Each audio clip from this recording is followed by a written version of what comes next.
శ్రీ రామకృష్ణ ప్రభ ఛానల్ను చూడండి, మాసపత్రికను చదవండి. శ్రీరామకృష్ణ ప్రభ యూట్యూబ్ ఛానల్ వీక్షిస్తున్న మీకు అందరికీ నమస్కారాలు. గ్రహం యొక్క అనుగ్రహం ఎప్పుడు మన అందరి మీద ఉంటుంది. గ్రహం ఎప్పుడు కూడా మనకి మంచి చేస్తుంది కానీ చెడు చేయదు. అంటే ఈ విషయం ఎందుకు చెప్తున్నామంటే, మామూలుగా మనం మన జాతకం చెప్పించుకున్నప్పుడు పలానా దశ ఉంది అంటే ఇక్కడ శుక్రుడు బాగున్నాడు, ఇక్కడ శనీశ్వరుడు బాలేడు, లేదా ఈ పీరియడ్ మనకు బాగుంది, ఈ పీరియడ్ బాగాలేదు అని చెప్పుకుంటూ ఉంటాం. ఈ గ్రహం బాగుంది, ఈ గ్రహం బాగాలేదు ఇక్కడ అని చెప్తూ ఉంటాం.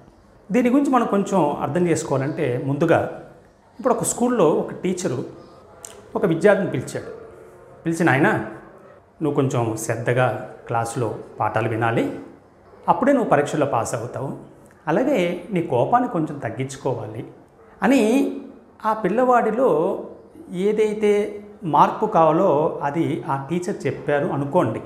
మరి ఆ విద్యార్థికి ఆ టీచరు మంచి చేస్తున్నాడా చెడు చేస్తున్నాడా? అలాగే మరో విద్యార్థి ఉన్నాడు, ఆ విద్యార్థికి ఈ టీచర్ చెప్పట్లేదు. ఇప్పుడు అంటే ఏంటి? ఆ విద్యార్థి బిహేవియర్ బాగుంది. కొన్ని సంవత్సరాలు వెళ్ళిన తర్వాత మళ్ళీ ఇంతకుముందు మంచిగా ఉన్న విద్యార్థికి మళ్ళీ ఇప్పుడు టీచర్ చెప్పొచ్చు హయ్యర్ క్లాస్కి వచ్చినప్పుడు, నాయనా నీ బిహేవియర్ ఇలా ఉంది, మార్చుకో అని. అంటే దీని ద్వారా మనం ఏమర్థం చేసుకుంటున్నాం అంటే, ఎలాగైతే టీచరు మనలో ఉన్న మంచి చెడును గమనించి ఆ చెడును కరెక్ట్ చేసుకోమని చెప్తున్నారో, నిజంగా చెప్పాలంటే టీచర్ మనకి ఎంతో మేలు చేస్తున్నాడు, అంతే కదా. ఆయన అనుగ్రహం మన మీద ఉంది.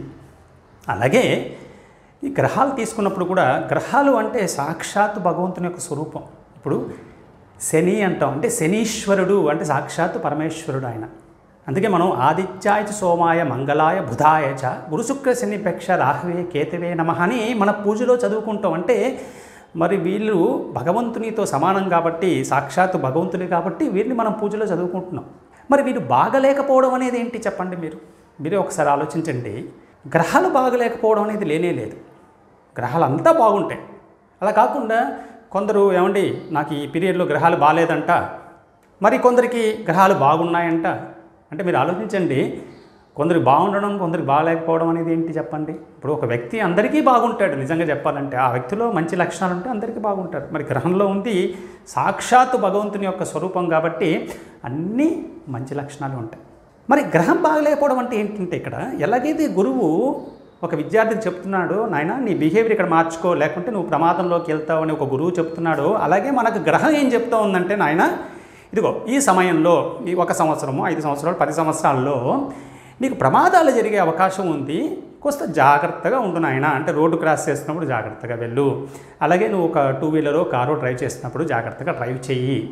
అలాగే ఇక్కడ నీకు బాగా ఖర్చు ఎక్కువ అవడం వల్ల నువ్వు ఫైనాన్షియల్గా ఇబ్బంది పెడతావు అని చెప్తున్నప్పుడు మనం మన ఖర్చు తగ్గించుకొని ఫైనాన్షియల్ ప్రాబ్లమ్స్ లేకుండా చూసుకోవాలి. లేదా ఇక్కడ మీకు ఉద్యోగం పోవడానికి ఛాన్స్ ఉంది అంటే అప్పుడు మనం చాలా జాగ్రత్తగా అక్కడ మన కొలీగ్స్తో కానీ సీనియర్స్తో కానీ కొంచెం జాగ్రత్తగా మనం డీల్ చేయాలి. అందువల్ల గ్రహం ఏం చెప్తూ ఉంది ఇక్కడ అంటే, నైనా ఈ సమయంలో నువ్వు బాగలేవు అంటే నీ యాటిట్యూడ్ బాగాలేదు, నీ బిహేవియర్ బాగుండట్లేదు, లేదు నువ్వు ఖర్చు పెట్టే పద్ధతి బాగుండట్లేదు అని గ్రహాలు మనకు చెప్తున్నాయి, నువ్వు బాగలేదు అని. అందువల్ల మనం వాటి ద్వారా నేర్చుకోవాల్సింది ఏంటంటే, మనకి ఆ గ్రహాలంతా గురువులు మనకు చెప్తున్నాయి నువ్వు ఇలా మారు అని. అప్పుడు మనం ఒకవేళ మారితే మన జీవితం అద్భుతంగా ఉంటుంది. అప్పుడు గ్రహాలు కూడా చాలా ఆనందపడతాయి. అందువల్ల గ్రహాల యొక్క అనుగ్రహం ఎప్పుడు మన మీద ఉంటుంది. ఎప్పుడైనా మీరు జాతకం చూపించుకున్నప్పుడు ఇక్కడ మీకు శుక్రగ్రహం బాగాలేదు, రాహుగ్రహం బాగాలేదు, కేతుగ్రహం బాగాలేదు అంటే మీరు భయపడాల్సిన అవసరం లేదు. మీకు ఆ గ్రహాలు గురువుగా ఉండి మీకు చెప్తున్నాయి, నాయనా ఇలా నువ్వు మార్చుకో, నీ పద్ధతి ఇలా మార్చుకో, నీకు ఎప్పుడు అనుగ్రహం బాగుంటుంది అని చెప్తున్నాయి. కాబట్టి భగవంతుని మీద పరిపూర్ణ విశ్వాసంతో, భగవంతుని మీద శరణాగతితో, ఆయన కనుసనల్లో మన అందరం ఎప్పుడూ ఆనందంగా ఉంటాం. జై శ్రీరామ్, జై శ్రీకృష్ణ, జై శ్రీరామకృష్ణ.